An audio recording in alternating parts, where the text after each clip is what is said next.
Unsure of your dream? Study abroad destination? Clear your doubts. Videsh Consult. Call 9676502888.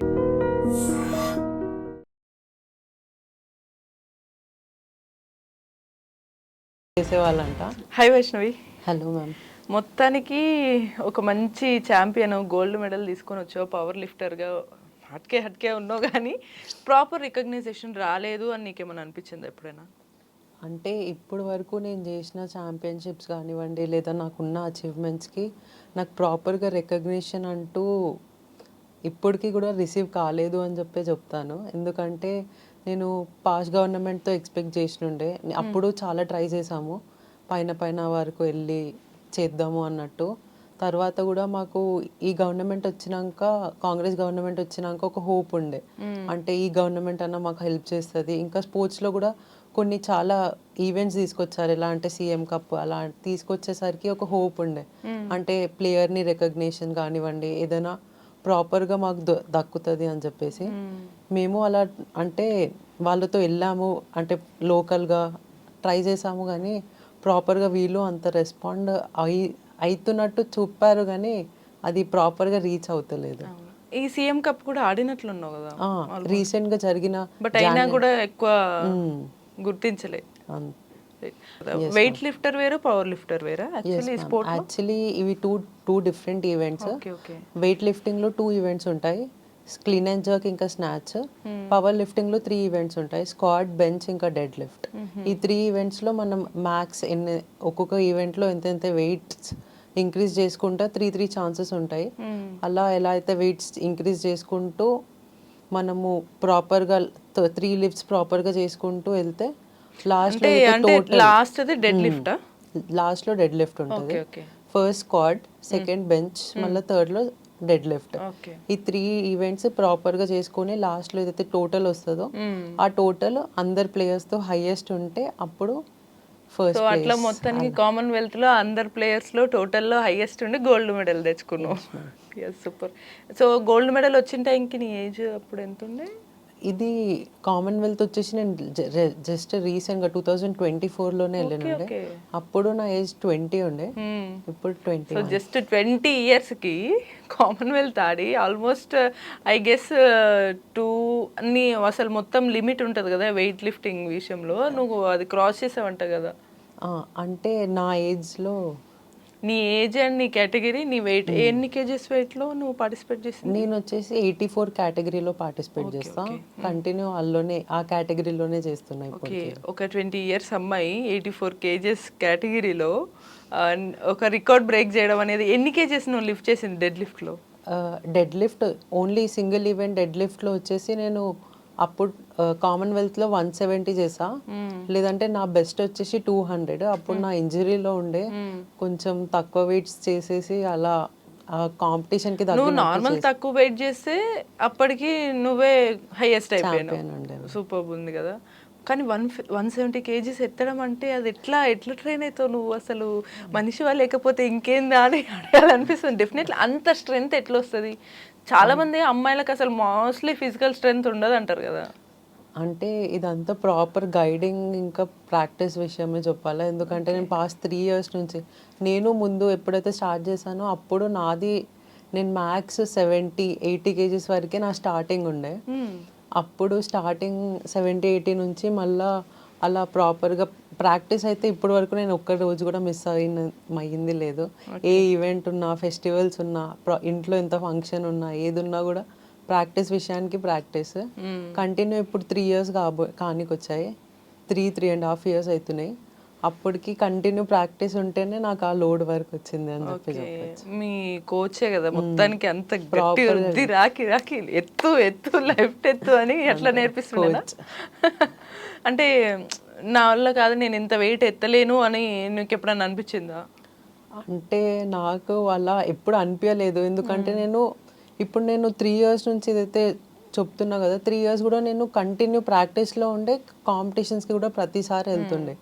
అక్కడ నా వెయిట్లో ఉన్నారు నాకంటే సుప్రీం ప్లేయర్స్ ఉన్నారు. అలానే నా సీనియర్ ప్లేయర్స్ ఎవరైతే, నేను ఇప్పుడు జూనియర్ కేటగిరీలో ఉన్నా, అలానే సీనియర్ కేటగిరీలో ప్లేయర్స్ ఎవరైతే ఉన్నారో వాళ్ళు నాకంటే ఇంకా ఎక్కువ చేసే వాళ్ళు ఉన్నారు. వాళ్ళని ఇన్స్పిరేషన్గా చూసుకొని వాళ్ళు అంత చేయొచ్చు అంటే నేను చేయగలను అన్నట్టు ఆ పాజిటివ్ వైబ్తోనే కంటిన్యూ చేస్తాను. కానీ కామన్వెల్త్ గోల్డ్ మెడల్ అయితే వచ్చింది కానీ అప్పుడు నువ్వు ఫుల్ ఇంజురీతో ఉన్నావంట కదా. యాక్చువల్లీ నేను కామన్వెల్త్ అంటే సెలెక్షన్ వచ్చేసి మొత్తం అంతా అయిపోయేసరికి నాకు ఎగ్జాక్ట్లీ 6 to 7 వీక్స్ ఉండే ప్రాపర్ ప్రాక్టీస్ కోసం. అయితే నేను మొత్తం ఫోకస్ దాని మీదనే పెట్టినుండే. కామన్వెల్త్లో ఎలా బెస్ట్ పిఆర్స్ ఇచ్చి ఇంకా అక్కడ రికార్డ్స్ ఉంటాయి, ఆ రికార్డ్స్ బ్రేక్ చేద్దాము అన్నట్టే నేను ఆ ప్రిపరేషన్లో ఉండే. ఆల్రెడీ అలా కూడా నేను స్క్వాడ్లో ఉన్న రికార్డ్ ఉండే, ఫస్ట్ 200 kgs ఏదో ఉండే, నేను 210 kgsతో ఆ రికార్డ్ బ్రేక్ అయింది. లిఫ్ట్ చేసినావు అయితే మొత్తానికి. అదే మళ్ళీ బెంచ్ ఇంకా డెడ్ కూడా అలానే ప్రాపర్ ప్రాక్టీస్ జరిగింది. కానీ డెడ్ లిఫ్ట్ చేసేటప్పటికి ఒక హెవీ సెషన్లో 210 kgs 210 kgs లోడ్ ఉండే, హెవీయెస్ట్ లోడ్ ఉండే అది నా ఇప్పుడు వరకు చేసిన. ఆ లోడ్ చేసేటప్పటికి అది ప్రాపర్ హైడ్రేషన్ లేకుండా, బాడీలో వాటర్ కంటెంట్ లేక ఇంకా బాడీ డిహైడ్రేట్ అయిపోయి అది టెండాన్ స్ట్రెచ్ అయ్యి హ్యాండ్లో ఇంజరీ ఉంది. అంటే ఇక్కడ కైండ్ ఆఫ్ ఒక నరం చిట్లినట్టు కదా. దాని మీద వెయిట్ ప్రెషర్ ఎక్కువ పడి అది గుంజినట్టు అయింది. అయితే ఎగ్జాక్ట్లీ కాంపిటీషన్కి 10 to 15 days బిఫోరే అయింది అది. ఆల్మోస్ట్ నేను ఒక 10 days అయితే నాకు అది హ్యాండ్ బ్యాండ్ ఉండి నాకు ఇంకా చాలా అంటే చాలా టెన్స్డ్ అయిపోయాను. ఇంత ప్రాపర్ ప్రాక్టీస్ జరిగి నేను మళ్ళీ కాంపిటీషన్కి అంత దూరం, అది కూడా సౌత్ ఆఫ్రికా లాంటి అక్కడ వెళ్ళి నేను ఏం చేయలేకపోతే మళ్ళా చాలా పెద్ద హ్యూజ్ రెస్పాన్సిబిలిటీ కదా. రెస్పాన్సిబిలిటీ పక్కన పెడితే అసలు సెల్ఫ్ గా మనం ఎంత సఫర్ అవుతామంటే, అసలు ఇన్ని సంవత్సరాలు కష్టపడింది, ఇంతమంది నమ్మారు. ఇంకా ఇప్పుడు ప్రాపర్ పేరెంట్స్కి ఒక హోప్, కోచ్కి కూడా తను ఇన్ని రోజుల నుంచి నాకు ప్రాక్టీస్ చేయించి మళ్ళీ ఇంతమంది ఇప్పుడు నేను ఇండియానే రిప్రజెంట్ చేస్తున్నా అంటే అదొక ఫీలింగ్ వేరే ఉంటుంది. డెఫినెట్లీ వేరే కంట్రీకి వెళ్ళి ఇండియాని రిప్రజెంట్ చేయడం అనేది వేరే ఉంటుంది. బట్ అయినా సరే ఆ పెయిన్ తోటే లిఫ్ట్ చేసిన. పెయిన్ తోటి యాక్చువల్లీ లాస్ట్ లిఫ్ట్ వరకు కూడా నాకు ఆ లాస్ట్ బిఫోర్ లిఫ్ట్కి ఆ పెయిన్ అలానే ఉండే. అంటే నేను వదిలేద్దాము సరే ఇప్పటికీ ఓకేలే అన్నట్టు ఉండే, కానీ లాస్ట్ లిఫ్ట్కి ఓకే ఏదైనా జరిగింది చూసుకుందాం తర్వాత ఆల్మోస్ట్ నీకు వచ్చిన ఇంజురీకి ఇంకేదన్నా ఇష్యూ అయిందంటే ఇంక నువ్వు తర్వాత ఆడడానికి ఉండదు. అది ఆలోచించాం. కానీ ఈ లిఫ్ట్ అన్న చెయ్యాలా, హెవీయెస్ట్ కాదు కదా, యూ గివ్ యువర్ బెస్ట్. ఇది చేస్తే ఓకే, పాస్ అయితే ఓకే, లేదంటే లేదు అన్నట్టే ట్రై చేసా. అది సక్సెస్ఫుల్ అయ్యింది. అది ఓకే, సాటిస్ఫైడ్. మేబీ అందుకే అంటే నీ విల్ పవర్, యాక్చువల్లీ నీ పవర్ లిఫ్టింగ్ పవర్ కన్నా విల్ పవర్ ఎక్కువ నేను గెలిపించింది కావచ్చు కదా. సో ఇప్పుడు ఈ జర్నీ అంతా కూడా సక్సెస్ఫుల్గా అంటే ట్రైనింగ్ అదే కైండ్ ఆఫ్ మోటివేషన్ ఇదంతా వెళ్తుంది. కానీ అసలు నువ్వు ఈ పర్టికులర్ ఇందులోకే రావాలని ఎందుకు అనుకున్నావు, పవర్ లిఫ్టింగ్లోకి? అండ్ మీ కోచ్ కూడా ఎప్పుడైనా నేను ఏమైనా రికగ్నైజ్ చేసిరా, అరే నువ్వు ఇట్లా చేస్తే బాగుంటుంది ఇట్లా అని? అంటే ఎలా అయితే నా జర్నీ స్టార్టింగ్ అప్పటి నుంచి కూడా నేను ప్రాపర్ ప్లేయర్ అని చెప్పాను. ఈవెంట్స్లో ఉండే నేను వేరే గేమ్స్ చాలా చాలా అంటే మిస్టీరియస్ అని చెప్పాలా, ఏదన్నా ఫ్యామిలీలో అలానే ఉండే నేను. అంటే అన్న అంటూ చదువు, he was just for studying, తను అంత ఏం లేకుండే స్పోర్ట్స్లో కానివ్వండి దాంట్లో. నేను అంటూ మళ్ళీ స్కూలింగ్లో ఉన్నప్పటి నుంచి కూడా టీమ్ ఈవెంట్స్ ఇవన్నీ జరుగుతూ ఉన్నాయి. పేరెంట్స్ ఎక్కడ కూడా వద్దు ఏం లేదు అన్నట్టు ఏం చెప్పలేదు. అలా నేను కంటిన్యూ చేసుకుంటా కోవిడ్ టైంలో ఈ గేమ్లో వచ్చాను. అప్పటి నుంచి కూడా గేమ్కి నా బాడీ సెట్ అవుతుందా లేదా అన్నట్టు కూడా నేను ప్రాపర్గా మనకు తెలీదు కదా. ఒక ఈవెంట్లో మనం వెళ్తాము కానీ అది మన కోసం ఉందా లేదా, దాంట్లో మనకు ఫ్యూచర్ ఉందా అన్నట్టు ప్రాపర్గా తెలీదు. అలా కొన్ని డేస్ జరిగాయి. ఒక నేషనల్ ఈవెంట్ ఆడా, అది ఓకే అంటే నేను నా బెస్ట్ ఇచ్చినా కానీ నేను అక్కడ 7th 8th పొజిషన్లో ఉండే కింద నుంచి. అది నువ్వు ఓన్గా ఇవన్నీ కూడా నువ్వు ఓన్గా నీకు నువ్వుగా ప్రాక్టీస్ చేసి వెళ్తున్న టైంలో? నేను అప్పుడు జిమ్ఖానా గ్రౌండ్స్ అని సికింద్రాబాద్లో పారడైజ్ దగ్గర ఉంటుంది, ఇలానే గవర్నమెంట్ గ్రౌండ్. అయితే అక్కడ ఫస్ట్ స్టార్ట్ చేసినుండే. అంటే అక్కడ ఉన్నారు, అక్కడ జిమ్లో ఒక కోచ్ ఉన్నారు, హేమలత మ్యామ్ అని చెప్పి. ఆ మ్యామ్ గైడెన్స్లో నేను చేసా, ఒక నేషనల్ చేసినాక నాకు అక్కడ ప్రాపర్గా ప్రాక్టీస్ అవుతుంది అన్నట్టు హోప్ అంటే కనిపించలేదు. మరి ఈ కోచ్ కౌశిక్ గారే కదా మీ కౌశిక్ కోచ్? గారే. ఎప్పుడు కలిసారు ఈ కోచ్ ని? అది నేను ఫస్ట్ నేషనల్లో వెళ్ళినప్పుడు తన టీం ఉండే, మొత్తం బాయ్స్ టీం ఉండే, ఉమెన్స్ ఎవరు లేకుండే పర్టికులర్గా. బాయ్స్ టీం ఉండే, బాయ్స్ టీం కూడా ఆల్మోస్ట్ అన్ని ప్లేయర్స్ కూడా టాప్ 5లో ఉన్న ప్లేయర్సే ఉండే అన్ని ఈవెంట్స్లో. సబ్ జూనియర్లో కానివ్వండి, జూనియర్లో అక్కడ 2 ఈవెంట్సే జరిగాయి, సబ్ జూనియర్ జూనియర్లో. అక్కడ వాళ్ళ ప్లేయర్స్ అందరు కూడా టాప్ 5లో ఉండే. అలానే సార్తో మాట్లాడడం జరిగింది, సార్ ఇలా ఉంది, ఇలా ఉంది అంటే మళ్ళీ సార్ గైడ్ చేశారు. సరే నీకు నేను ట్రైనింగ్ ఇస్తాను, కానీ నేను ఇప్పటి వరకు కూడా ఉమెన్స్ని ఎవరిని ట్రైన్ చేయలేదు, మళ్ళీ ఎలా ఉంటుందో నాకు ఐడియా లేదు అని చెప్పి సార్ కూడా ఒక ఎక్స్పెరిమెంట్ లానే స్టార్ట్ చేశారు నా మీద. అయితే ఇంకా అక్కడ నుంచి స్టార్ట్ అయింది. అక్కడ ఒక 6 months నేను ప్రాపర్ ట్రైనింగ్ తీసుకొని ఫస్ట్ ఒక నేషనల్ ఆడినుండే. ఆ నేషనల్లో నాకు బ్రాంజ్ మెడల్ వచ్చింది. ఇంకా అప్పటి నుంచి జర్నీ స్టార్ట్ అయింది. ఇట్లా పీక్స్ లో గ్రాఫ్ ఇట్లా వెళ్తుంది, అట్లా ఇప్పుడు కామన్వెల్త్ గోల్డ్ మెడల్ డౌన్స్ ఉన్నాయి కానీ ప్రాపర్ గా అంటే స్పోర్ట్స్ పరంగా అయితే పీక్స్ లో వెళ్తుంది పర్ఫార్మెన్స్. నేషనల్ పర్ఫార్మెన్స్ పరంగా ఇప్పుడు ఒక నేషనల్ లో బ్రాంజ్ వచ్చిందంటే మళ్ళీ నెక్స్ట్ టైం గోల్డ్ కోసమే ట్రై చేసేది. గోల్డ్ ఇప్పుడు కామన్వెల్త్ వచ్చేసింది కదా, అంత ఇంజురీతో గోల్డ్ మెడల్ వచ్చింది. ఇప్పుడు మళ్ళీ ఆల్ ఇండియా ఇంటర్ యూనివర్సిటీ కూడా, అందులో కూడా గోల్డ్ మెడల్. ఇది టఫెస్ట్ కాంపిటీషన్ ఉండే, ఎందుకంటే ఆల్ ఓవర్ ఇండియా నుంచి యూనివర్సిటీస్ ఉంటాయి, చాలా మంది వస్తారు, 40 to 50 యూనివర్సిటీస్ వస్తాయి. అందులో ప్రతి ప్లేయర్ ఎలా ప్రిపేర్ అవుతారో తెలియదు మనకు. మళ్ళా ఎలాంటి ప్లేయర్ ఎక్కడి నుంచి వచ్చేస్తారు అది తెలీదు. అంటే ఇప్పుడు మనం టార్గెట్గా కొంతమంది ప్లేయర్స్ని చూసుకొని వెళ్తామా, చలో వీళ్ళు ఉంటారేమో మనకు అంటూ. అక్కడ వెళ్ళాక ఇంకా చాలా మంది వస్తారు. అలాంటిది కూడా నాకు ఈసారి ఆల్ ఇండియాలో కూడా గోల్డ్ వచ్చింది.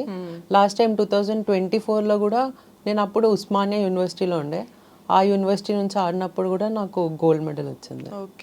ఇప్పుడు కేఎల్ యూనివర్సిటీ అని చెప్పి ఆ యూనివర్సిటీ నుంచి ఆడినా. ఓకే, మొత్తం గోల్డ్ మెడల్ అనేది ఇంక నీకు అదొక జస్ట్ గోల్డ్ మెడల్ నాకు వచ్చేస్తుంది అన్నట్టు అయిపోయింది. ఎందుకంటే హైయెస్ట్ రికార్డ్ నువ్వే కదా, నువ్వు అసలు ఇప్పటి వరకు అందరు బ్రేక్ చేయండి, నీ ఏజ్ నీ కేటగిరీలో చేసింది నువ్వేనా? సో మరి ఆల్ ఇండియా ఇంటర్ యూనివర్సిటీలో మోస్ట్ హైయెస్ట్ వెయిట్ ఎంత నువ్వు అంటే లిఫ్ట్ చేసింది? ఈ ఇయర్ నా టోటల్ వచ్చేసి 532 వచ్చింది. లాస్ట్ టైం టోటల్ కన్నా లాస్ట్ టైం నేను జస్ట్ 495 చేసినుండే. అప్పటికి టోటల్ కి గోల్డ్ మెడల్ ఉండే, కానీ ఆ సాటిస్ఫాక్షన్. డెడ్ లిఫ్ట్ లో మరి ఇంకెన్ని కేజెస్? ఈసారి డెడ్ లిఫ్ట్ నాది బెస్ట్ ఉండే, 195 చేసా. కానీ ఆ ఇంజరీ ఇప్పటికి కూడా రికవర్ అవ్వలేదు. 6 months కానీ వస్తుంది, కానీ దానికి ప్రాపర్ అంటే ఫిజియో దగ్గరికి వెళ్ళిన వాళ్ళందరూ ఏమంటుండ్రు అంటే దాని సొంతంగా రికవరీ అనేది టైం చేయాలి. మనం మెడిసిన్స్ కానివ్వండి ఏదైనా తీసుకున్నా కూడా అది ఇప్పుడు టైంకి రికవర్ అవుతుంది, కానీ ఫ్యూచర్లో మళ్ళీ ఆ పెయిన్ అనేది అట్లనే ఉంటుంది. అందులో స్పోర్ట్స్ పర్సన్ కాబట్టి న్యాచురల్ హీలింగ్కే వాళ్ళు ఎక్కువ సజెస్ట్ చేస్తారు. ఓకే, నార్మల్గా లైఫ్ కానీ ఎన్ని చేసినా కూడా ఎక్కడనో కొన్ని వెళ్తీ ఉండిపోతాయి కదా, లైక్ మనం ఏదో చేయలేకపోతున్నాము అనే ఫీలింగ్ కావచ్చు, పేరెంట్స్ని చూసుకోలేకపోతున్నాం అన్నట్టు. నీకు అట్లాంటి ఫీలింగ్ వచ్చే ఉంటుంది కదా? అంటే ఆ ఫీలింగ్ అంటూ అంటే నాకు ఏజ్ అనేది పెద్ద నంబర్ ఏం అనిపించదు, కానీ కూడా ఒక ఫీలింగ్ ఏదంటే పేరెంట్స్ని వాళ్ళు చాలా స్ట్రగుల్ అవుతున్నారు. ఇప్పటికీ నన్ను ఇప్పుడు ఈ పొజిషన్లో ఈ స్టాండర్డ్లో పెట్టడానికి కూడా వాళ్ళే కారణం అని చెప్పాలా. ఇప్పటికి కూడా వాళ్ళు స్ట్రగుల్ అవుతున్నారు. నేను ఏది ఉన్నా కూడా వాళ్ళని ఓపెన్గా అడగలేకపోతున్నా. అంటే ఇది చేయండి మమ్మీ అంటే, వాళ్ళు అడిగితే చెయ్యరు అని చెప్పారు కానీ ఓపెన్గా చెప్పలేకపోతున్నా. నాకే అనిపిస్తుంది, అరే నాకు నా ఇన్కమ్ ఉంటే నేను చేసుకుంటుండేనేమో ఆ ఫీలింగ్ వస్తుంది. కానీ నేను ఒక్కసారి మళ్ళీ ఆ ఫీల్డ్లో ఒక్కసారి ఎర్నింగ్ ఫీల్డ్లో ట్రైనింగ్ ఫీల్డ్లో అలా వెళ్తే మళ్ళీ నేను ఎక్కడ నా గేమ్ నా పర్ఫార్మెన్స్ మళ్ళీ ఎక్కడ డౌన్ అయిపోతుంది. చిన్న వాటికి నేను వెళ్ళిపోతే మళ్ళీ ఈ ఫోకస్ అనేది మళ్ళీ ఫోకస్ వెళ్ళిపోతుంది అన్నట్టు అదొక్క బ్యారియర్స్ అయిపోతుంది. పేరెంట్స్ యాక్చువల్లీ ఏం చేస్తారు? మా పేరెంట్స్ వచ్చేసి డాడీ వచ్చేసి మెకానిక్ షాప్ ఉంది, మమ్మీ హౌస్ వైఫ్. ఇప్పుడు అన్నయ్య ఉన్నారు, అన్నయ్య ఇంజనీరింగ్ అయిపోయింది, తను ఇప్పుడు జాబ్లో ఉన్నారు. బట్ నువ్వు కెరీర్ ఇది స్టార్ట్ చేసినప్పటి నుంచి అసలు ఫాదర్ అట్లా ఉన్నా కూడా ఫుల్ సపోర్ట్ గట్టిగా ఉండే కదా? Full support. ఇంకా మా గ్రాండ్ ఫాదర్ ఉంటుండే, తను ఇప్పుడు లేరు. తను చాలా సపోర్ట్. తన ఏజ్ గ్రూప్లో ఉన్నప్పుడు పైల్వాని అవి ఇవి చేసినారంట, రెస్లింగ్ చేసేవాళ్ళంట. అదే ఏదో బ్లడ్లో అయితే ఉంది. అదే అది. లైక్ కొంచెం ఒక దంగల్ ఫీలింగ్ వచ్చిందని. అది ఉన్నప్పటికీ తాతయ్య చాలా సపోర్టివ్. నేను 7th క్లాస్లో ఒక నేషనల్కి వెళ్ళినప్పటికీ నేను నా లగేజ్ ఏం ప్యాక్ చేయలే, తనే మొత్తం లగేజ్ ప్యాక్ చేసి ఇన్ని ఫుడ్స్, ఆ న్యూట్రిషన్, అవి డ్రై ఫ్రూట్స్ అవి ఇవి తీసుకొచ్చి బ్యాగ్లో పెట్టి ఇలా వెళ్ళు, మంచిగా ఉండు, మంచిగా ఆడు అంటే, ఇంకా తాతయ్య సపోర్ట్ అంటే ఫ్యామిలీ ఓ ఏదో మంచి పని చేస్తున్నామే అన్నట్టు. ఇంట్లో అంటే పెద్దవాళ్ళు మోస్ట్లీ ఎవరైనా పిల్లలు ఏమైనా చేస్తే తిడతారు, కానీ ఇక్కడ సపోర్ట్ ఉంది కదా అని ఫీల్ అయ్యారు అలా. బట్ నీకు ఏ పర్టికులర్ మూమెంట్ ఏమన్నా వచ్చిందా, లైక్ నేను ఓకేలే గివ్ అప్ ఇద్దాం, ఇంట్లో అంత సఫర్ చేస్తున్నా నేను అంటే ఆ ఫీలింగ్ నాకు వచ్చినా మా పేరెంట్స్ని ఎప్పుడు కూడా వాళ్ళు ఆ ఫీలింగ్ని రానివ్వరు. అంటే నేను ఏదైనా ఒక ఛాంపియన్షిప్కి వెళ్ళి ఇప్పుడు నాకంటూ ప్రతి కాంపిటీషన్లో నేనే ఛాంపియన్ అవుతా అని చెప్పి నేను ఆ కాన్ఫిడెన్స్, ఆ ఓవర్ కాన్ఫిడెన్స్లో నేను వెళ్ళను. ఒక కాంపిటీషన్ అయిపోతుంది, దాని తర్వాత నేను చూసుకుంటా. తర్వాత ఒక అప్స్ అండ్ డౌన్స్ ఉంటాయి. మళ్ళీ ఒకసారి నేను ఒక 2 times జాబ్ ట్రయల్స్ కూడా ఇచ్చా, అక్కడ కూడా వర్కౌట్ అవ్వాలి ఆ ట్రయల్స్. మళ్ళీ ఇంటికి వెళ్ళేసరికి ఒక 2-3 days నేను ప్రాక్టీస్కి వెళ్ళకుండా ఇంట్లోనే కూర్చొని ఉన్నా అంటే వాళ్ళే వచ్చి మోటివేట్ చేస్తారు. నువ్వు ఏమైంది, ఇప్పుడు ఏమైంది నీకు, దీంతోనే అయిపోయిందా, నీ ఏజ్ ఏముంది, ఏం లేదు, ఏం పర్వాలేదు, మేము చెయ్య అంటున్నామా, మేము హెల్ప్ చేయమా, ప్రతిదీ మేము చేస్తాము, నీ పని నువ్వు చేయి, నువ్వు ఏ పని చేస్తున్నావో దాంట్లో నువ్వు నీ 100% ఇచ్చినాక కూడా నువ్వు చేయలేకపోతున్నావు అంటే దాని మీద నువ్వు ఫీల్ అవ్వాలా, కానీ నువ్వు చేస్తున్నావు కదా కంటిన్యూ చేయి, ఆబ్వియస్లీ నీ రిజల్ట్స్ అంటూ నీకే ఉంటాయి అన్నట్టు వాళ్ళు చాలా మోటివేట్ చేస్తారు. పేరెంట్స్, మమ్మీ కానివ్వండి, డాడీ వాళ్ళు. ఇంకా నేను ఒక్కొక్కసారి మార్నింగ్లో ప్రాక్టీస్కి వెళ్ళకుండా 6 o'clock అంటే యూజువల్ ఎప్పుడు ఉండదు, 100%లో మాకు 99% ఎప్పుడైనా ప్రాక్టీస్ లేదు అని చెప్పి ఆ నోటీస్ ఎప్పుడు రాదు, ఆ మూమెంట్ ఉండదు. ఎప్పుడైనా ఒకసారి సార్కి ఏదైనా వర్క్ ఉన్నా లేదా ఏదైనా ఫెస్టివల్ ఉన్నా ఆ రోజు ప్రాక్టీస్ లేదు, నేను ఆ టైంకి ఇవ్వలేదు అంటే ఇంట్లో ఒక పెద్ద యుద్ధం. ఏమైంది, ఈ టైంకి ఎందుకు వెళ్ళలే నువ్వు, వాళ్ళకి రీజన్ చెప్పాలా, పర్టికులర్ రీజన్. నిజంగా అదేనా, లేదా నువ్వే పోతలేవా, అన్ని క్వశ్చన్స్ రేజ్ అవుతా ఉంటాయి ఇంట్లో. ఓకే, సో అంటే ఇంట్లో గట్టి సపోర్ట్ ఉంది. అంటే ఇక్కడ మనకు అర్థమైంది ఏంటంటే ఒక ఫ్యామిలీ సేమ్ మనసులో ఖచ్చితంగా చేయాలనే సపోర్ట్ ఉంటే ఫైనాన్షియల్ స్టేటస్ అనేది అసలు మ్యాటరే కాదు కదా.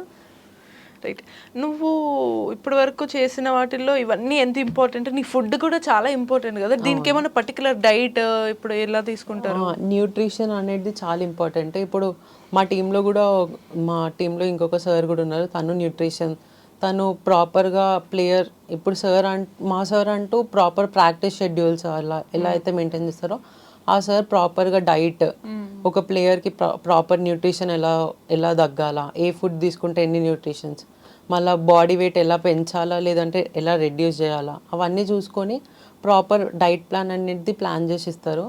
దాన్ని ఫాలో అవ్వకుండా దాంట్లో ప్రాపర్గా అంటే డైలీ ఎంత తీసుకోవాలా, ఎంత అమౌంట్ ఆఫ్ న్యూట్రిషన్స్ అవన్నీ ఉంటాయి. అలా రెగ్యులర్గా టు బీ హానెస్ట్గా క్లియర్గా చెప్పాలి అంటే మీరు బాడీలో ఇంటేక్ ఒక పవర్ లిఫ్టర్ ఎక్కువగా ఏం తీసుకుంటారు, సో నార్మల్ పీపుల్ తీసుకునేదానికి మీరు తీసుకునేదానికి డిఫరెన్స్ ఎట్లా ఉంటుంది?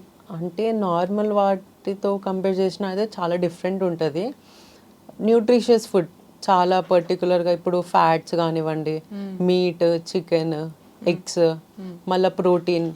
ఇప్పుడు నార్మల్గా ఇప్పుడు మన హిందూస్ కాబట్టి ఫెస్టివల్స్ అంటూ చాలా రెగ్యులర్గా వస్తూ ఉంటాయి కదా, ఇంకా ఇంట్లో పర్టికులర్గా ఈరోజు ఉండము, నాన్ వెజ్ ఉండము, అట్లా ఉంటాయి కదా, కొన్ని రెస్ట్రిక్షన్స్ ఉంటాయి. కాబట్టి ఎక్స్ట్రా ప్రోటీన్ పౌడర్స్ ఏవైతే బయట దొరుకుతాయో అవి కూడా ఇంటేక్ తీసుకుంటాము. అంటే ప్రాపర్గా న్యూట్రిషన్ దొరకపోయేసరికి వాటితో వస్తుంది అన్నట్టు. సో నార్మల్ పీపుల్ వాళ్ళైతే రెగ్యులర్గా తీసుకునే ఫుడ్ జస్ట్ ఫుడ్, రైస్, ఇవే కర్రీస్ ఉంటాయి. బట్ మీదైతే కంప్లీట్ డిఫరెంట్ అన్నమాట. కంప్లీట్ డిఫరెంట్ అంటే వాటితో కంపేర్ చేసుకుంటే కొంచెం క్వాంటిటీ వైజ్ ఇంకా పోర్షన్స్ వైజ్ కొంచెం ఎక్స్ట్రా ఉంటాయి. నార్మల్గా అయితే మళ్ళీ మీరు పక్క అదే 84 kgs మీరు మెయింటైన్ చేయాలి కదా, అది ఎట్లా మళ్ళీ కొన్నిసార్లు ఎక్స్ట్రా తీసుకోవాలని ఎక్కువ తిని 1 kg పెరిగినా మీరు డిస్క్వాలిఫై అవుతారు, మరి అది ఎట్లా మేనేజ్ చేసుకుంటారు? అదే ఇప్పుడు యాక్చువల్లీ అంటే ఇప్పుడు మాకు పీక్ టైం ఉంటుంది, ఇప్పుడు కాంపిటీషన్స్ టైంలో వస్తుంది అంటే ఆ టైంకి ఒక 1 month బిఫోర్ మొత్తం ప్రాపర్గా ఇప్పుడు డైలీ వెయిట్ చెక్ చేసుకోవడం, ఎక్కువ ఉంటే తగ్గించేయడం, అలా మెయింటైన్ చేస్తూ ఉంటాము. నార్మల్ డేస్లో అయితే ఏది పట్టినా ఓకే, ఒక రోజు ప్రాపర్ ఫుడ్ ఉండకపోయినా నడిచిపోతుంది. మళ్ళీ ఒక రోజు హెవీ ఇంటేక్, ఎప్పుడైనా ఫంక్షన్స్ లాంటివి ఏమైనా చీట్ మీల్ ఏదైనా జరిగినా కూడా అలా మేనేజ్ అయిపోతుంది. కానీ కాంపిటీషన్కి ఎగ్జాక్ట్ 15-20 డేస్ బిఫోర్ అయితే ఆ వెయిట్ అనేది ప్రాపర్గా డైలీ చెక్ చేసుకోవాలి. లేవగానే ఫస్ట్ వెయిట్ చెక్ చేసుకొని దాన్ని బట్టి తక్కువ ఉంటే తిని ఓకే ఎక్కువ పెంచుకోవచ్చు, ఎక్కువ ఉంటే మళ్ళీ దాన్ని రెడ్యూస్ చేసుకోవడం. ఎక్కువ ఉంటే రెడ్యూస్ చేసుకున్నారు మళ్ళీ పెరుగుతుందని తినకుండా ఉంటారా ఏంది? అది ఇంకా నడుస్తూ ఉంటుంది అలా అప్స్ డౌన్స్. ఓకే, మొత్తానికి ఒక రోలర్ కోస్టర్ తోటి జర్నీ అంతా వెళ్తుంది. ఒక గోల్, ఇప్పుడు నెక్స్ట్ నీ టార్గెట్, నీ గోల్ ఏంటి? నువ్వు దేనికోసం మరి ఫైట్ చేద్దాం? ఇప్పుడు నాది ఆల్మోస్ట్ ఏషియన్ ఛాంపియన్షిప్ అయిపోయింది, కామన్వెల్త్ అయిపోయింది, ఆల్ ఇండియా యూనివర్సిటీ అది ఇంపాసిబుల్ అనుకున్నా, అది కూడా తగ్గింది. మళ్ళీ ఇప్పుడు నెక్స్ట్ వచ్చేసి వరల్డ్ ఛాంపియన్షిప్ మీద ఫోకస్ చేద్దాం అనుకుంటున్నా. ఎందుకంటే ఇప్పుడు ఆల్మోస్ట్ అన్ని మెడల్స్ ఉన్నాయి, అన్ని ఇంటర్నేషనల్ అంటే ఏదైతే టార్గెటెడ్ అనుకున్నా ఆ 2 మెడల్స్ నా దగ్గర ఉన్నాయి. వరల్డ్ ఛాంపియన్షిప్ ఇవన్నిటికంటే టూ మచ్ టఫ్. ఇది ఒక 25% అంటే దానికి ఒక 100% అట్లా ప్రాక్టీస్ చేసి దాని మీద ఫోకస్ చేద్దాం అనుకుంటున్నా. అంటే ఇప్పటి వరకు నువ్వు చేసిన దాన్ని జస్ట్ 25% అనుకుంటున్నావా? అమ్మ బాబాయ్, మేము పొద్దున్న లేచి జస్ట్ ఏదో 2-3-20 నిమిషాలు 30 నిమిషాలు జిమ్ చేసి వస్తే అబ్బా నేను లైఫ్లో పెద్ద జిమ్ చేసిన, ఫిట్నెస్ ఫ్రీక్ అనే ఫీలింగ్లో ఉన్న వాళ్ళకి నువ్వు 25% చేసిన అంటున్నావు. 190 కేజెస్ ఎత్తి. అంటే ఇప్పుడు ప్లేయర్స్ అంటూ ఇండియాలో ఉన్న ప్లేయర్స్ కానివ్వండి, లేదా బయట కంట్రీలో ఉన్న ప్లేయర్స్తో కంపేర్ చేసుకుంటే, అంటే ఒక పాజిటివిటీలో, ఒక పాజిటివ్ వైబ్లో వాళ్ళతో కంపేర్ చేసుకుంటే నేను ఏమీ లేదు అనుకుంటమే బెస్ట్. ఎందుకంటే నేను ప్రాక్టీస్ నేనే సుప్రీమా, నేనే ఎక్కువ చేసేసా అనుకుంటే నెక్స్ట్ డే నుంచి ప్రాక్టీస్ నాకు వచ్చేస్తుందిలే అన్నట్టు ఉంటుంది. అందుకే ఎప్పుడైనా ఒక ఫిక్స్డ్ టార్గెట్ పెట్టుకొని మనం ఆ టార్గెట్ రీచ్ అయితేనే కానీ వరల్డ్స్లో మెడల్ ఉంటుంది అన్నట్టు ఆ ప్రాక్టీస్ చేయాలి. సో ఒక యంగ్ ఏజ్లో ఒక మంచి పవర్ లిఫ్టర్ని తయారు చేశారు మీ కోచ్ మొత్తానికి, కౌశిక్ గారికి. నేను నా పేరెంట్స్, మా మామ్, డాడ్, బ్రదర్ వాళ్ళకి ఎంతైతే థ్యాంక్ఫుల్ ఉన్నానో దానికంటే ఇంకొక 50% ఎక్స్ట్రా అనే చెప్పొచ్చు. మా కోచ్కి అంత థ్యాంక్ఫుల్ ఉన్నా. ఎందుకంటే ఏజ్ అనేది ప్రాపర్ ఏజ్లో గైడ్ చేయడం అది వేరు విషయం. ఇప్పుడు ఏజ్ అయిపోయినాక కోచ్ దొరకడము, ఆ టైంలో దొరికితే బాగుంటుండేనేమో అని ఆ ఫీలింగ్ ఉంటుంది. కానీ నాకు ఆ ప్రాపర్ ఏజ్, నేను ఎప్పుడైతే సబ్ జూనియర్లో ఉండే అప్పుడే నాకు ఆ కోచ్తో కలిసాను. అప్పటి నుంచి ఇంకా ప్రాపర్ గైడెన్స్లో నడుస్తుంది. ఇప్పటికీ కూడా తన గైడెన్స్లో నడుస్తున్నా కాబట్టి ఇప్పుడు ఇక్కడ వరకు అచీవ్మెంట్స్ ఉన్నాయని చెప్పొచ్చు. అంటే మొత్తానికి ఆన్ స్క్రీన్ మెడల్స్ అన్ని వైష్ణవి, బట్ ఆఫ్ స్క్రీన్ అంతా కోచే అన్నమాట. డెఫినెట్లీ. బట్ కొన్నిసార్లు కోచ్కి కూడా ఒక ప్లేయర్కి మంచి మెడల్ తీసుకొచ్చిన రికగ్నైజేషన్ కొన్నిసార్లు రాదు, మళ్ళీ కోచ్కి అసలే రాదు. సో మరి మీ కోచ్కి ఏమన్నా చేయాలి ఇట్లా కైండ్ ఎమోషనల్ థింగ్ ఏమన్నా ఉందా నీకు? అంటే ఆ ఫీలింగ్ అయితే డెఫినెట్లీ ఉంటుంది. ఎందుకంటే అది ఎంత నేను ఏం చేసినా కూడా ఆయనకి ఆ ఫుల్ఫిల్మెంట్ నేను చేయలేను. ఎందుకంటే తను చేసింది చాలా గ్రేట్. ఎందుకంటే తనది కూడా పెద్ద ఏజ్ ఏం కాదు, తను కూడా ఇప్పుడు మాలాగే నార్మల్ ఏజ్, మాకంటే ఒక 5 years పెద్ద అంతే, ఒక యంగ్స్టర్ అని చెప్పొచ్చు. అలాంటి కోచ్. సో తనకు కూడా తన ఫ్యూచర్ ఉంటుంది, వాళ్ళ ఇంట్లో ప్రాబ్లమ్స్, వాళ్ళ ఇంట్లో కూడా చెప్తారు ఏంది ట్రైనింగ్ నువ్వు నీ ఫ్యూచర్ మీద ఫోకస్ చేసుకోవచ్చు కదా అన్నట్టు ఆ ఫీలింగ్ అయితే సార్కి కూడా ఉంటుంది.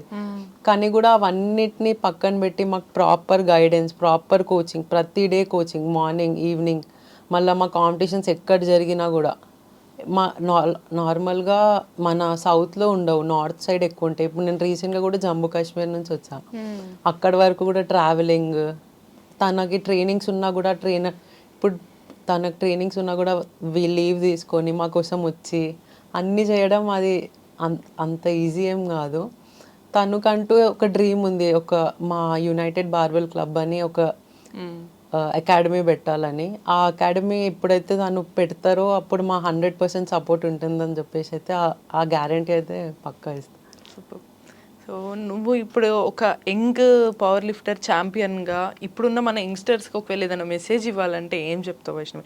ఆబ్వియస్లీ ఎంత బిజీ ఉన్నా కొంత మనం సొసైటీ సోషల్ మీడియా చూస్తున్నాం, ఎవరెవరు ఎంత ఘోరంగా తయారవుతున్నారు ఏంటి అనేది నీకు చూసినప్పుడు నేను ఏమనుకుంటావు, వాళ్ళకి ఏం అరే ఇదిరా అని ఇట్లా ఏమని చెప్పాలనిపిస్తుంది కదా, ఏమనుకుంటా? అంటే ఒక ఫీలింగ్ ఏంటంటే ఇప్పుడు మేము అంత పాపులర్ లేము, కానీ ఇప్పుడు ఏదైతే సోషల్ మీడియా ఇన్ఫ్లుయెన్సర్స్ ఎవరైతే జస్ట్ రీల్స్ చేయడము వాళ్ళు అంత హైప్లో ఉంటున్నారు. ఓకే ఓకే అంటే వాళ్ళు వాళ్ళ టాలెంట్ చూపించుకుంటున్నారు, దట్స్ ఫైన్. బట్ ప్రాపర్ వేలో వెళ్తలేరు. సరే మీరు మీడియా ఇన్ఫ్లుయెన్స్ చేస్తున్నారు కానీ ఒక గుడ్ వేలో చేయండి. ఏది చేసినా కూడా ప్రాపర్ సొసైటీకి ప్రాపర్ మెసేజ్ ఇచ్చినట్టు చేయండి. కానీ మరి ఈ రోజు రేపైతే చాలా ఘోరం చూస్తున్నాము. ఇంకా అలాగే దానివల్ల సొసైటీలో కూడా చాలా కేసెస్ అనేటివి అవన్నీ లేనిపోని ఇష్యూస్ క్రియేట్ అవుతున్నాయి. అలా కాకుండా కూడా ప్రాపర్ ఒక సింపుల్ మెసేజ్ ఏంటంటే నాట్ ఓన్లీ లిఫ్టింగ్లోనే కాకుండా కూడా మీకంటూ ఏదైనా సెల్ఫ్ డిఫెన్స్ మీరు నేర్చుకొని ఉండండి. ఏదంటే ఒక ప్రాపర్ ఒక 15 to 16 ఏజ్ వచ్చింది, మనం అంటూ ప్రాపర్ ఏజ్ వచ్చినాక ఏదైనా ఈవెంట్లో కానివ్వండి, జిమ్స్లో కాకుండా కరాటేస్ ఎన్నో ఈవెంట్స్ ఉన్నాయి. మళ్ళీ సమ్మర్ క్యాంప్స్ కూడా చాలా జరుగుతూ ఉంటాయి కదా, వాటిలో పార్టిసిపేట్ చేసి సెల్ఫ్ మీకు మీరు okay I can protect my self అంటూ మీరుంటే జస్ట్ దట్స్ ఇట్. ఈవెన్ ఏదన్నా సాధించలేకపోయినా కూడా ఏం చేస్తే వాళ్ళు ఎలా మోటివేట్ అవ్వాలంటూ? మోటివేషన్ అంటే నాకైతే నా ఫ్యామిలీ కండిషన్ చూసి నేను మోటివేట్ అవుతా అనిపిస్తుంది. లైక్ ఎగ్జాంపుల్ ఇప్పుడు మనకి రీసెంట్గా ఇప్పుడు ఇంటర్ రిజల్ట్స్ వచ్చినాయి, కొంతమంది జస్ట్ మార్క్స్ తక్కువ వచ్చినాయి అని ఏదేదో వెంటనే డెసిషన్స్ తీసుకుంటారు. వెంటనే డెసిషన్స్ అంటే అవి చాలా వేస్ట్ డెసిషన్స్ అని చెప్పొచ్చు. ఎందుకంటే నాకు అంటూ ఒక ప్లేయర్ని ఒక రికగ్నిషన్ రావాలంటేనే తను ఎన్ని ఇయర్స్ కష్టపడితే కానీ ఒక సింగిల్ ఈవెంట్లో తనకు ఒక మెడల్ వస్తుంది. అలానే మోటివేషన్ ఏంటంటే ఇంటర్ ఒక్కటే అని కాదు, 10th ఇంటర్ గ్రాడ్యుయేషన్ ఇవన్నీ జస్ట్ ఒక లెవెల్, మన లైఫ్లో ఒక స్టేజ్ అంతే, అదే లైఫ్ కాదు. అలా అంటూ అక్కడికి మనం ఆగిపోయినామంటే లైఫ్లో ఎక్కడికి వెళ్ళలేము. జస్ట్ అదొక స్టేజ్ లానే భావించి, అది కాకుండా కూడా మనకి అదొక్క వే క్లోజ్ అయిందంటే మనకి ఎన్నో వేస్ ఉంటాయి, ఎన్నో డోర్స్ ఓపెన్ అయినాయి అని చెప్పేసి వేరే మీద దాని మీద ఫోకస్ చేసుకొని, లేదంటే దాని మీద కంప్లీట్ ఫోకస్ చేసి దాన్ని క్లియర్ చేసుకోవడం మంచి. సో మోస్ట్ ప్రాబబ్లీ నాకు కూడా ఇంకోటి అర్థమైంది ఏంటంటే, ఎంగేజ్లో ఒక గోల్ పెట్టుకున్నా లేదా ఎంగేజ్లో ఒక మెయిన్గా స్పోర్ట్స్కి వెళ్తే అచీవ్మెంట్ మీద ఎక్కువ ఫోకస్ ఉంటుంది అండ్ మెచ్యూరిటీ కూడా కొంచెం తొందరగా వస్తుంది ఏం చేయాలని కదా. Like so super. And next definitely world ఛాంపియన్లో మీరు వైష్ణవి ఒక గోల్డ్ మెడల్ తీసుకొని వచ్చిన తర్వాత మళ్ళీ ఒకసారి బిగ్ సెలబ్రేషన్స్ ఉంటాయి నాకు తెలిసి తెలంగాణలో. సో ఆ మూమెంట్ రావాలని కూడా నేను ఎక్స్పెక్ట్ చేస్తున్నా. దానికి congratulations advance and all the best ఫస్ట్లో. Thank you. Okay, thank you Vaishnavi.